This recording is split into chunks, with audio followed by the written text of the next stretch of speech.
be here back in Tacoma after 10 years. It's good to see the band still at it. It's actually the fourth time I've got to hear you guys play. It's so weird. Yeah, it's great. I am not going to take up too much time because this is about watching the incredible poets and reciters that we're going to see here in a moment. I want to take my time to actually just address you as a group. You have done something brave, you've done something special, and you've done something exceptional by even showing up here today.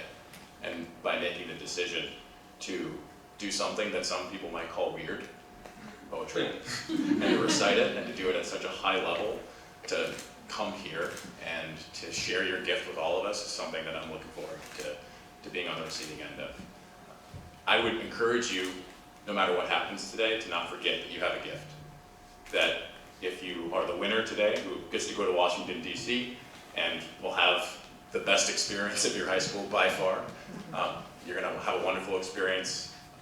Even if you don't go to Washington, D.C., when you're done here today, don't forget that you have a gift. Poetry recitation and the ability to share something with the world that is inside of you is something you need to protect, and something you need to carry forward with you for the rest of your life.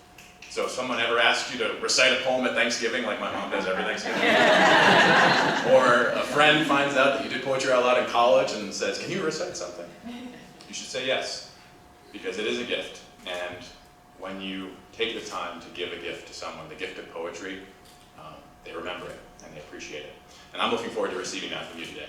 So just want to give you all a round of applause for being brave, stepping out of maybe your comfort zone and doing something that is unexpected and different, and that will ultimately make all of us here today think about and reflect on the meaning of life, the meaning of art.